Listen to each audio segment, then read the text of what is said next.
Assalamualaikum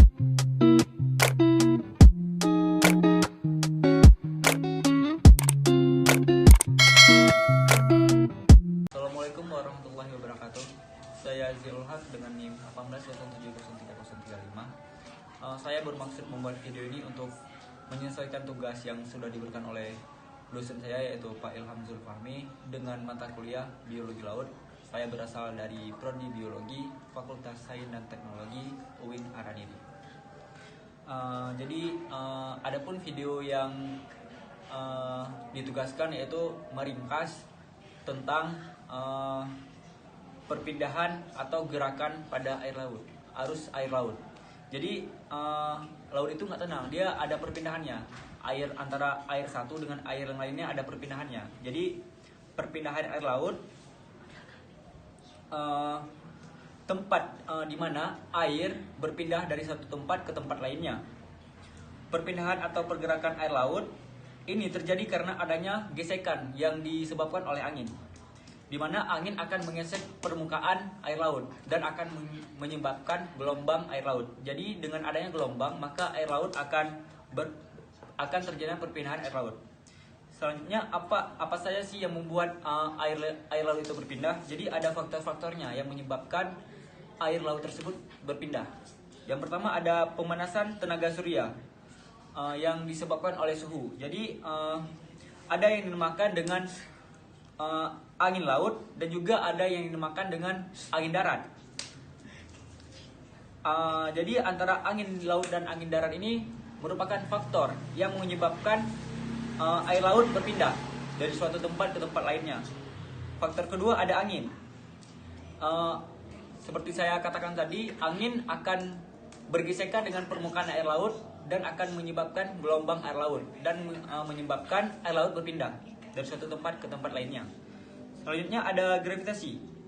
Jadi gaya gravitasi dari matahari mengakibatkan naik turunnya air laut dan bisa disebabkan sebagai fenomena pasang surut. Jadi fenomena pasang surut ini berkaitan dengan gravitasi yang disebabkan oleh matahari, ataupun bisa juga disebabkan oleh gravitasi bulan dan juga gravitasi matahari. Selanjutnya ada gaya Coriolis. Jadi yaitu gaya pada rotasi bumi yang membolak-balikkan arah arus air laut. Jadi gaya ini akan membolak-balikkan gaya dari arus air laut atau perpindahan dari arus air laut. Jadi selanjutnya ada lapisan air laut. Lapisan laut itu ada tiga lapisan. Yang pertama ada mixed water, yang kedua ada thermosilin, dan yang ketiga ada deep water. Apa sih yang dimaksud dengan mixed water itu? Dimana lapisan mixed water itu lapisan paling atas atau permukaan air laut. Jadi di lapisan ini air laut jauh lebih hangat dikarenakan di lapisan ini bertepatan cahaya matahari langsung mengenai lapisan ini. Jadi di lapisan paling atas ini air laut hangat karena disebabkan oleh cahaya matahari. Selanjutnya ada thermochilin. Thermochilin ini adalah lapisan air laut berada di bawah lapisan mixilin, berarti lapisan kedua, di tengah-tengah lah kita bilang.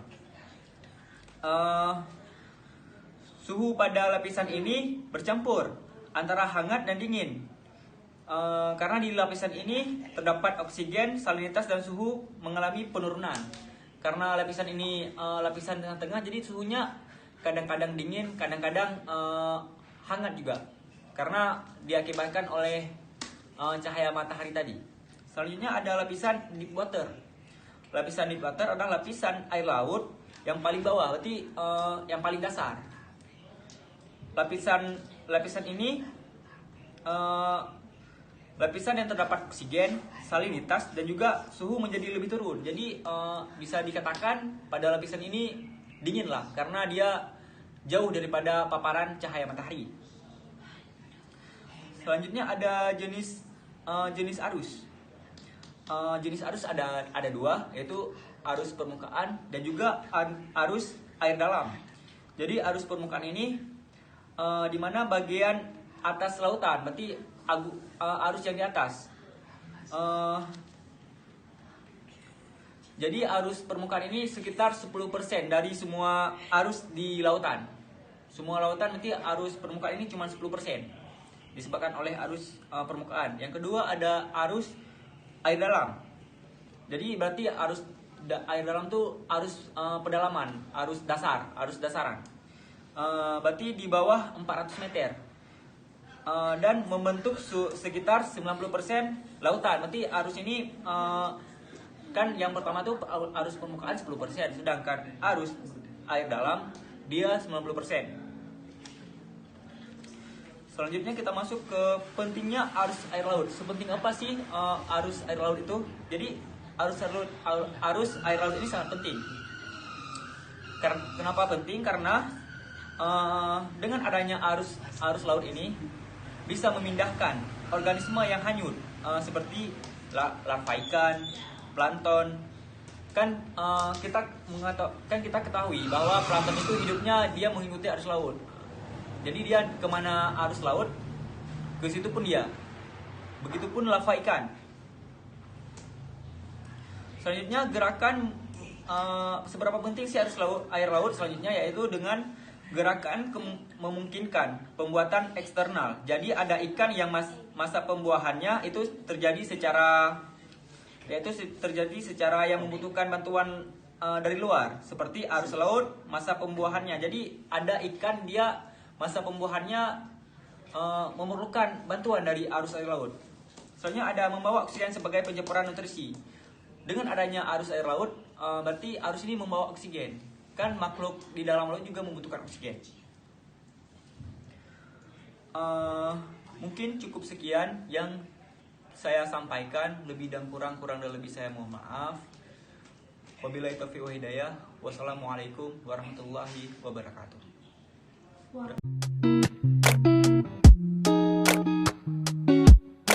오늘 처음